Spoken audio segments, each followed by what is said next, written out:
1000 கோடி ரூபாய் ஊழல் சொல்லி மதுபான கடைகள் முன்பாக போராட்டம் நடத்தியிருக்கீங்க. ஈடியில் ஒரு குறிப்பிட்டு ஒரு அறிக்கையை கொடுக்குறாங்க. எந்த இடத்துல ஊழல் நடந்தது, அப்படி ஊழல் நடந்தால் கைது செய்ய வேண்டியது ஒரு குற்றச்சாட்டு நிச்சயமா கைது செய்யத்தாங்கண்ணா போறாங்க. நீங்க பாருங்க, 2G கேஸ்ல முதல் நாளே கைது பண்ணாங்களா? 2G கேஸ்ல எல்லா வீட்லையும் ரைடு பண்ணோடனே கனிமொழி அக்காவை அப்படியே வேன் ஜீப்பை திறந்து அக்கா உள்ள உட்காருங்க திகார் ஜெயிலுக்கு வண்டியை விடுறான்னு சொன்னாங்களா? எந்த ஒரு வழக்குமே எந்த ஒரு ரைடுமே அன்னைக்கே கைது பண்ண மாட்டாங்க. அதனால் யாரும் பண்ண மாட்டாங்க. அது இன்னும் அப்பீல் இருக்குண்ணே. அது இப்போ அப்பீல் இருக்கு. ஒருவேளை கனிமொழி அக்கா வெளியே வந்துட்டீங்க நீங்க சொன்னா கூட அது இன்னைக்கு அப்பீல்ல ஃபாஸ்ட் ட்ராக் கோர்ட்ல CBI கோர்ட்ல போயிட்டு இருக்கு. அதனால் இன்னைக்கு திமுக நீங்க ரைடு பண்ணீங்க, நைட்டை ஏன் கைது பண்ணல? அப்ப நாங்கள் குற்றவாளிகள் இல்லை என்கின்ற வாதத்தை ஏற்றுக்கொள்ள முடியாது. ஒரு ரைடு பண்ணதுக்கப்புறம் இன்ஃபர்மேஷன் எடுக்கிறாங்க, டாக்குமெண்ட்டை எடுக்கிறாங்க, செக் பண்ண போகிறாங்க, தொடர்ந்து நடக்க போகுது. செந்தில் பாலாஜியினுடைய அவர்களுடைய கைதனை ஒரே நாளில் நடந்துச்சா? ரைடு எப்போ நடந்துச்சு? அதனால் நிச்சயமாக யாராவது திமுக அது போல் பகை கனவு கண்டுட்டு இல்லை நம்ம ஊழல் பண்ணிட்டோம் தப்பிச்சுக்கிட்டோம் யார் நினைத்தாலும் கூட ஈடி விடக்கூடாது என்பது எங்களுடைய கோரிக்கை. நிச்சயமாக இந்த டாஸ்மார்க் ஊழல் இந்தியாவையே உழுக்கக்கூடிய ஒரு ஊழலாக, தமிழ்நாட்டினுடைய அரசியல் சரித்திரத்தை மாற்றக்கூடிய ஒரு ஊழலாக இருக்கும் என்பது எங்களுடைய நம்பிக்கை. தொகுதி மறுசீரமைப்பு பிரச்சனை என்கின்ற நாடகத்தை அரங்கேற்றிக் கொண்டிருக்கின்றார்கள் ITC ஹோட்டல்ல. அதனால் தமிழகத்தினுடைய முதலமைச்சருடைய பல பொய்கள் இன்னைக்கு வெட்ட வெளிச்சமாகுது. தெலங்கானாவிலிருந்து வந்திருக்கக்கூடிய முதலமைச்சர் அவருடைய மாநிலத்தில் ஜாதி சென்சஸ் எடுத்திருக்கிறார். ஆனால் தமிழகத்தினுடைய முதலமைச்சர் எடுக்க முடியாது, மத்திய அரசு மேலே பழிய போடுறாங்க. அதையும் தெலங்கானா முதலமைச்சர்கிட்ட கற்றுக்குங்க. அதனால் இவர்கள் இன்னைக்கு ஒன்று நாளைக்கு ஒன்று, நேற்று முன்தினம் கூட ஒரு அமைச்சர் பன்னிக்குட்டி போடுற மாதிரி வட இந்தியாவில் பன்னிக்குட்டி போடுற மாதிரி போடுறாங்கிறாங்க. இதெல்லாம் ஒரு நியாயமா? இதெல்லாம் தமிழகத்தினுடைய மக்களுடைய வெளிப்பாடாக இதை போன்ற பேச்சுக்கள் எல்லாம். ஆனால் வெறும் ஏமாற்று வேலை, பித்தலாட்டு வேலை மட்டும் செய்து இந்த நாடகத்தை திராவிட முன்னேற்ற கழகம் இன்று அரங்கேற்றி கொண்டிருக்கின்றார். இன்று திமுக அரசு நடத்தக்கூடிய இந்த அனைத்து கட்சி கூட்டம், தொகுதி மறுசீரமைப்புக்காக நடத்தக்கூடிய இந்த அனைத்து கட்சி கூட்டத்தை கண்டித்து கருப்பு கொடி ஆர்ப்பாட்டத்தை நீங்கள் கையில் எடுக்க வேண்டும் என்று வேண்டுகோள் விடுத்தோம். இன்று தமிழகம் முழுவதும் நடந்து கொண்டிருக்கிறது. முதல்ல எதற்காக திமுக அரசு மாநில அரசை எதிர்த்து ஒரு பாரதிய ஜனதா கட்சியினுடைய தொண்டன் கருப்பு சட்டை அணிந்து கருப்பு கொடி ஆர்ப்பாட்டத்தை முன்னெடுக்கின்றான்? என்ன காரணம்?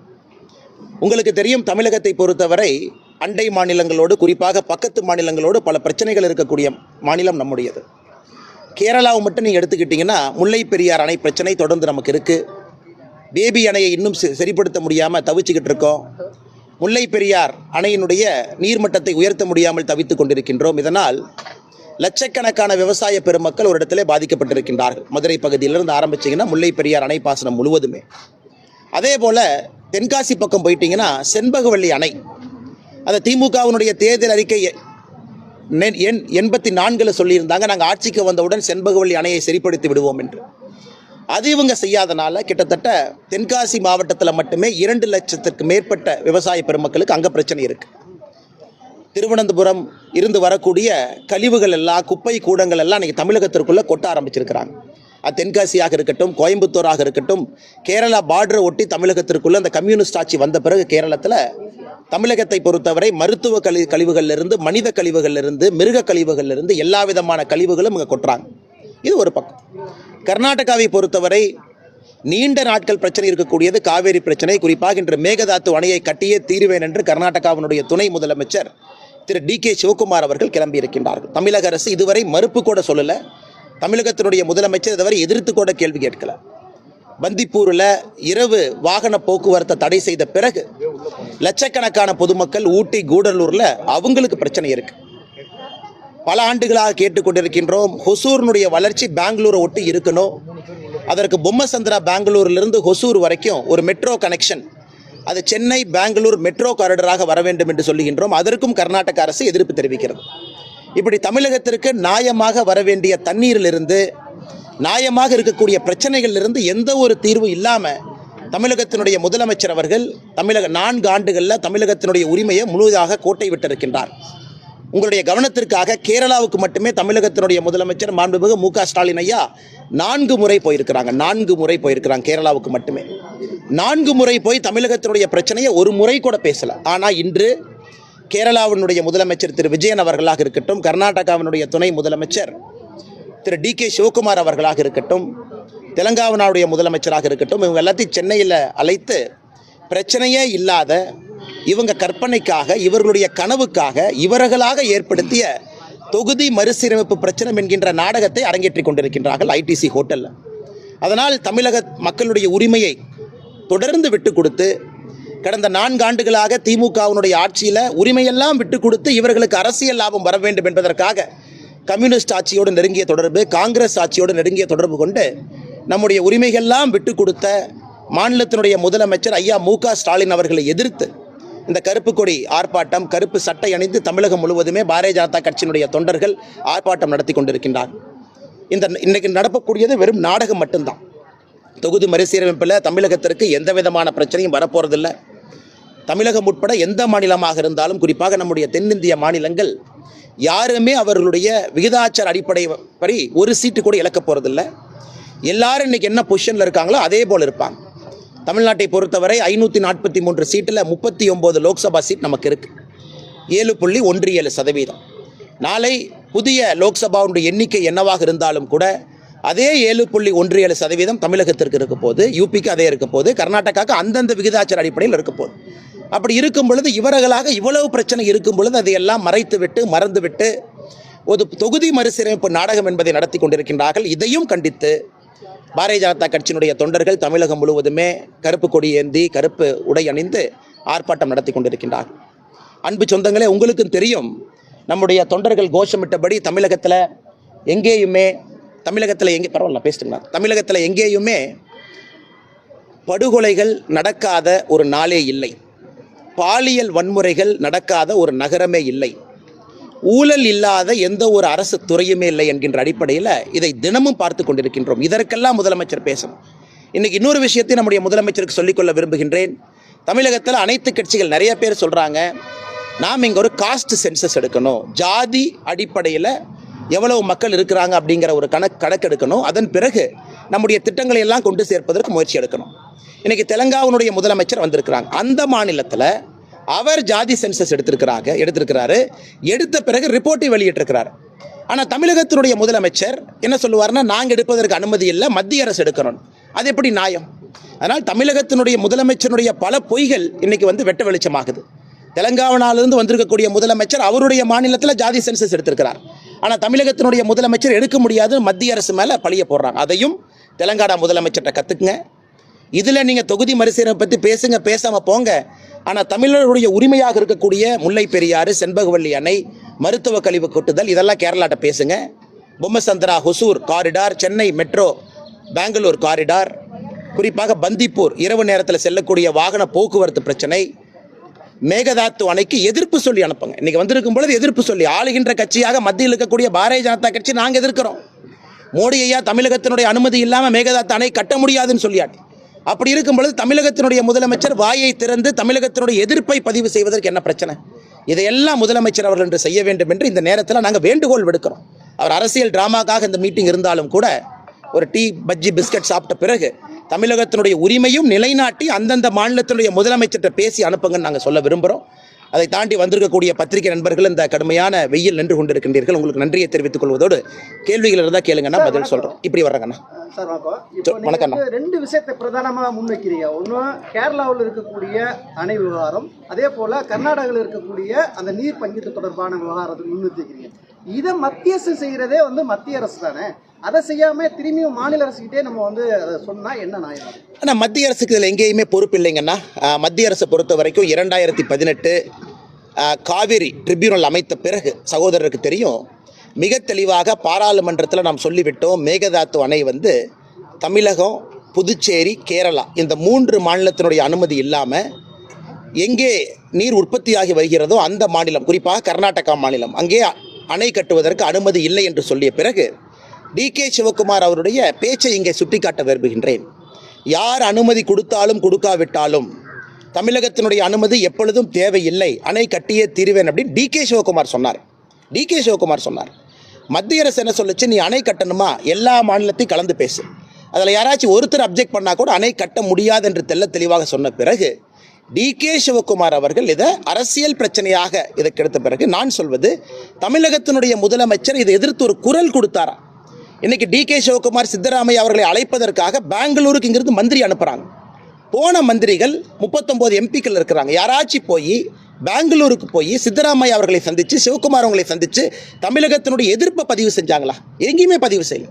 எல்லா இடத்திலும் உரிமை விட்டு கொடுத்துருக்காங்க. கேரளாவை பொறுத்தவரை செண்பகவல்லி அணை, அது உங்களுக்கு தெரியும், 1953, 73 பல காலகட்டத்தில் பிரச்சனை வந்த பொழுது கர்மவீரர் காமராஜர் ஐயா முதல் பிரச்சனையை தீர்த்தாங்க. இரண்டாவது பிரச்சனை வந்த பொழுது புரட்சித் தலைவர் டாக்டர் எம்ஜிஆர் ஐயா அவர்கள் தமிழகத்தினுடைய பணத்தை தூக்கி கேரளா கொடுத்தாங்க, ரிப்பேர் பண்ணிக்கணும். அதன் பிறகு கேரள அரசு என்ன சொன்னாங்க, நாங்கள் எந்த காரணத்துக்கும் விடமாட்டோம் என்று சொல்லிய பிறகு திமுக தன்னுடைய தேர்தல் வாக்குறுதியில் 84வது பாயிண்ட் செண்பகவல்லி அணையை சரி பண்ணுவோன்னு சொல்லியிருக்கிறாங்க. அது சம்பந்தமாக பேசுனாங்களா? இப்போ சகோதரருக்கு தெரியும், ஒரு மாநிலத்தினுடைய முதலமைச்சர் இன்னொரு மாநிலத்துக்கு போனாங்கன்னா என்ன பேசினாங்கிற செய்தி குறிப்பு பத்திரிகை நண்பர்களுக்கு கொடுப்பாங்க. செண்பகவல்லி அணையை 4 முறை கேரளாவுக்கு சென்று பேசலை.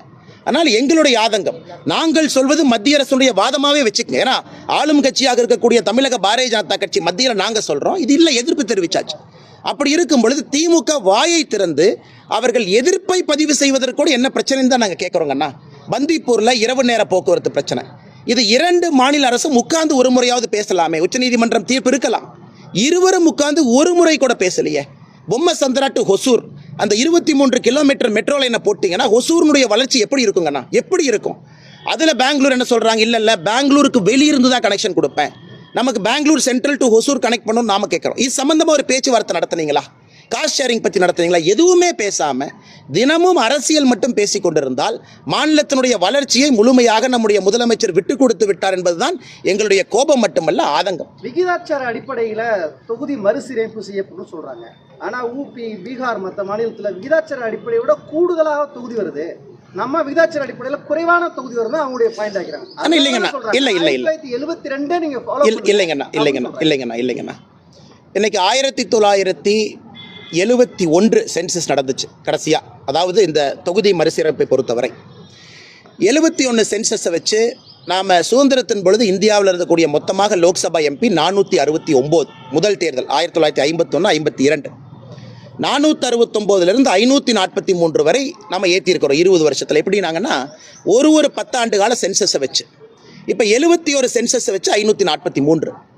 இன்றைக்கி நீங்கள் மறுபடியும் 1971 சென்சஸே நீங்கள் வச்சு கொண்டு போகிறீங்க அப்படின்னா கூட தமிழ்நாடு போன்ற மாநிலங்கள் நாம் மக்கள் தொகை கட்டுப்பாட்டை எப்போவே அடைஞ்சிட்டோம். 2.1 ஃபர்டிலிட்டி ரேட்டை அடைஞ்சிட்டோம்.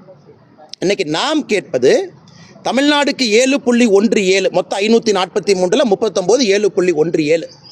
அது அன்னைக்கு காலகட்டத்தில் நமக்கு நியாயமாக கிடைச்சிருக்கு. இன்றைக்கி யூபி போனீங்கன்னா 30 லட்சம் 28 லட்சம் பேத்துக்கு ஒரு எம்பி இருக்கிறாங்க, நமக்கு 18 லட்சம் 16 லட்சம் பேத்துக்கு இருக்கிறாங்க. இன்றைக்கி மக்கள் தொகை அடிப்படையில் நீங்கள் அதை கொடுக்க ஆரம்பிச்சிங்க அப்படின்னா எம்பிக்கள் அதிகமாயிரும். அதனால தான் பல இடத்துல நம்முடைய பிரதமர் அவங்க சொல்கிறாங்க, இது காங்கிரஸினுடைய கணக்கு மக்கள் தொகை அடிப்படையில், நாங்கள் அதை செய்ய போவது இல்லைன்னு பிரதமர் தெளிவுபடுத்தியிருக்கிறாங்க. தமிழ்நாட்டுக்கு வந்த உள்துறை அமைச்சர் இல்லை இன்னைக்கு எப்படி இருக்கிறீங்களோ அதை பொறுத்து தான் ஏற்றம். இன்னைக்கு 543க்கு 7.17, நாளைக்கு ஒருவேளை சீட்டு 800 ஆனாலும் 7.17. இன்னைக்கு யூபிக்கு என்ன விகிதாச்சாரம் இருக்கோ அவர்களுக்கும் அதே விகிதாச்சாரம். அப்படி இருக்கும் பொழுது எந்த ஒரு மாநிலத்துக்கும் ஏற்றமில்லை, எந்த ஒரு மாநிலத்துக்கும் இறக்கமில்லை. எங்களை பொறுத்தவரை இது சரியானதாக இருக்கும் என்று நாங்கள் கருதுகின்றோம். விகிதாச்சார அடிப்படையை தவிர நீங்கள் எந்த ஆக்ஷன் எடுத்தாலும், நிலப்பரப்பை வச்சு போகலாம், யூபிக்கு நிலப்பரப்பு பெருசு, இல்லை நம்ம மக்கள் தொகையை வச்சு போகலாம், யூபிக்கு மக்கள் தொகை அதிகம். 1971 பாப்புலேஷனுக்கு பின்னாடி நீங்கள் கணக்கு பார்த்தாலும் சகோதரருடைய கேள்விக்கு யூபி இன்னும் அதிக மக்கள் தொகை தான் இருக்கிறாங்க. நீங்கள் 2 மக்கள் தொகையும் பேலன்ஸ் பண்ணால் கூட. ஆனால் தமிழ்நாட்டுக்கு நல்லது, இந்தியாவிற்கு நல்லதுன்னு கணக்கு பார்த்தீங்கன்னா விகிதாச்சார அடிப்படை மட்டும்தான் நல்லது. இன்னொரு விஷயம் சொல்கிறாங்க அவங்க, நாங்கள் மத்திய அரசு சொன்னதை மக்கள் தொகை கட்டுப்படுத்துவதில் நாங்கள் தென் மாநிலம் சிறப்பாக செயல்பட்டோம், ஆனால் வட மாநிலங்கள் சரியாக செயல்படலை, அதனால மக்கள் தொகையிலையோ பரப்பளவிலையோ அவங்களை மறுசீரமைப்பு போனால் கூடுதலான தொகுதி வருது, நாங்கள் மத்திய அரசு சொன்னதை ஃபாலோ பண்ணதில் எங்களுக்கு தண்டனையா? இல்லைங்கண்ணா, மக்கள் தொகை அடிப்படையிலே வராது என்று சொல்லிய பிறகு திமுக அரசு சொல்லக்கூடிய வாதம் எங்கே வருதுங்கண்ணா? மக்கள் தொகை அடிப்படையில் தொகுதி மறுசீரமைப்பு நடக்காது என்று சொல்லிய பிறகு திமுக சொல்லக்கூடிய காரணத்தில் என்ன நியாயம் இருக்குங்கண்ணா? நாம் இன்னைக்கு 1971 மக்கள் தொகை அடிப்படையில் வைத்த 39 எம்பிக்களை பேசுகிறோம் 543. அதே விகிதாச்சார அடிப்படையில் உயர்வு இருக்கும் என்று சொல்லும் பொழுது திமுக சொல்லுகின்ற அந்த காரணமே தவறு தானே? இன்னைக்கு திமுக இங்கெல்லாம் கூப்பிட்டு பேசுகிறாங்க. எத்தனை, குறிப்பாக மம்தா பானர்ஜி அவர்கள் இந்த கூட்டத்தை புறக்கணிச்சிருக்கிறாங்க. நான் வரமாட்டேன், எனக்கு இதை விட இன்னொரு பிரச்சனையை பேசி கொண்டிருக்கும் பொழுது என்னுடைய கவனம் இங்கே திசை திருப்ப விட மாட்டேன் என்று ஆம் ஆத்மி கட்சி வந்திருக்கிறாங்க.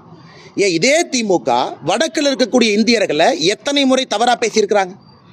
அதையெல்லாம் வந்திருக்கக்கூடியவர்கள் கேட்டுட்டு போவாங்களா? பஞ்சாபினுடைய முதலமைச்சர் கேட்டுட்டு போகணும், ஆம் ஆத்மி கட்சியினுடைய தலைவர் கேட்டுட்டு போகணும், அவங்களும் வந்திருக்கிறாங்க கேட்டுட்டு போகணும்.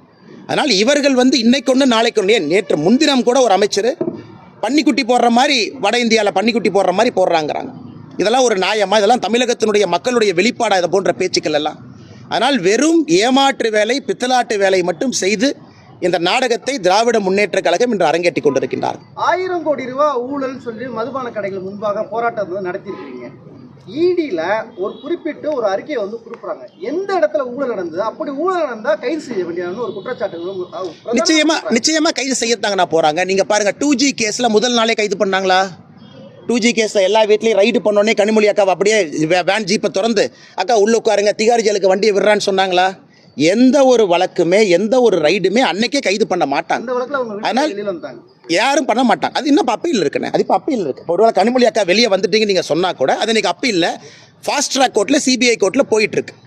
அதனால் இன்னைக்கு திமுக நீங்க ரைடு பண்ணீங்க, நைட்டை ஏன் கைது பண்ணல, அப்ப நாங்கள் குற்றவாளிகள் இல்லை என்கின்ற வாதத்தை ஏற்றுக்கொள்ள முடியாது. ஒரு ரைடு பண்ணதுக்கப்புறம் இன்ஃபர்மேஷன் எடுக்கிறாங்க, டாக்குமெண்ட்டை எடுக்கிறாங்க, செக் பண்ண போகிறாங்க, தொடர்ந்து நடக்க போகுது. செந்தில் பாலாஜியினுடைய அவர்களுடைய கைதனை ஒரே நாளில் நடந்துச்சா? ரைடு எப்போ நடந்துச்சு? அதனால் நிச்சயமாக யாராவது திமுக அது போல் பகல் கனவு கண்டுட்டு இல்லை நம்ம ஊழல் பண்ணிட்டோம் தப்பிச்சுக்கிட்டோம் யார் நினைத்தாலும் கூட இடி விடக்கூடாது என்பது எங்களுடைய கோரிக்கை. இடி போன்ற ஒரு அமைப்புகள் யார் ஊழல் செஞ்சுருக்கிறாங்களோ பிடிச்சி உள்ளே வைக்கணும். அதுவும் இந்த 1000 கோடி ரூபாய்க்கு மேல் என்கின்ற வாதத்தை தொடர்ந்து பாரதிய ஜனதா கட்சி வைத்துக் கொண்டிருக்கின்றோம். நிச்சயமாக இந்த டாஸ்மார்க் ஊழல் இந்தியாவையே உழுக்கக்கூடிய ஒரு ஊழலாக, தமிழ்நாட்டினுடைய அரசியல் சரித்திரத்தை மாற்றக்கூடிய ஒரு ஊழலாக இருக்கும் என்பது எங்களுடைய நம்பிக்கை. அதை 2 விஷயம் சொல்றாங்க. டெல்லியில அதே போல பண்ணாங்க பிஜேபி, தமிழ்நாட்டில் வந்து கையில் எடுக்கிறாங்க. ஆனா நேரடியாக அரசு துறையில 1000 கோடி ரூபாய் ஊழல் இல்லை, ஒப்பந்தம் எடுக்கிறதுக்கு மையமாக வச்சு குற்றச்சாட்டு முன்வைக்கிறாங்க. அது விருதான குற்றச்சாட்டு மட்டும்தான் அப்படின்னு சொல்றாங்க. ஆனால் அது திமுகவினுடைய வாதம். திமுக இன்னொரு வாதமும் சொன்னாங்க. இன்னைக்கு இடி நடவடிக்கை எடுத்திருப்பதெல்லாம் பார்த்தீங்கன்னா எங்களுடைய காலத்தில் போட்ட எந்த எஃப்ஐஆர் இல்லை. 2021 மே மாதத்தில் நாங்கள் ஆட்சிக்கு வந்துட்டோம், எங்கள் ஆட்சியில் போட்டதில்லை. இடியினுடைய அஃபிடவிட் கோர்ட்டில் பார்த்துருந்தீங்கன்னா 2021 திராவிட முன்னேற்ற கழகம் ஆட்சிக்கு வந்த பிறகு போட்ட பல எஃப்ஐஆர் அதில் கோட் பண்ணியிருக்காங்க. 2021 ஆட்சிக்கு வந்த பிறகு அதையே திமுக மறைத்து எங்களுக்கும் அதற்கும் தொடர்பில்லைங்கிறாங்க. செகண்டு, எனக்கு தமிழகத்தில் எல்லோரும் பேசக்கூடிய ஒரு விஷயம், 10 ரூபா 20 ரூபா ஒரு குவார்டர் பாட்டிலுக்கு எக்ஸ்ட்ரா வாங்குறாங்க. அப்படி இருக்கும் பொழுது நீ திமுக காரனே ஒத்துக்கிட்டு போய் எங்களுடைய ஃபோட்டோலாம் ஒட்டுறான், இங்கே எம்ஆர்பி ரேட்டுக்கு தான் நாங்கள் விற்கிறோன்னா அதை எங்களுக்கு பெருமையாக கருதுகின்றோம். பாரதிய ஜனதா கட்சி இந்த பிரச்சனை எடுத்த பிறகு யார் டாஸ்மார்க்குக்கு போன சகோதரர்களுக்கு கூட எம்ஆர்பி ரேட்டு கிடைக்குதுன்னா அதற்கும் இன்னைக்கு பாரதிய ஜனதா கட்சி தான் காரணம். அது மட்டும் இல்லை, தொடர்ந்து பேசக்கூடிய எல்லா விஷயங்களுமே ஜெகத் ரட்சகன் அவங்க 2019 அக்காடு அவங்க வீட்டில் நடந்த ரைடு. நான் சொல்ல அக்காடை பற்றி, அன்னைக்கு 1000 கோடி ரூபாய் என்று இன்கம் டேக்ஸ் சொன்னாங்க. அவருடைய சாராய ஆலையில் வரி ஏய்ப்பு நடந்திருப்பது. அதனால் தொடர்ச்சியாக நீங்கள் பார்த்தீங்கன்னா திமுக இன்னைக்கு சொல்லலாம், நாளைக்கு சொல்லலாம். இடியும் இங்கே தான் இருக்க போகுது, திமுகவும் இங்கே தான் இருக்க போகுது, நீங்கள் இங்கே இருக்க போகிறீங்க, நான் இங்கே தான் இருக்க போகிறேன். அதனால் நிச்சயமாக வருகின்ற காலத்தில் இந்த ஊழலினுடைய பரிணாமத்தை நீங்களும் பார்க்கத்தான் போகிறீங்க, நானும் பார்க்கத்தான் போகிறேங்கண்ணா.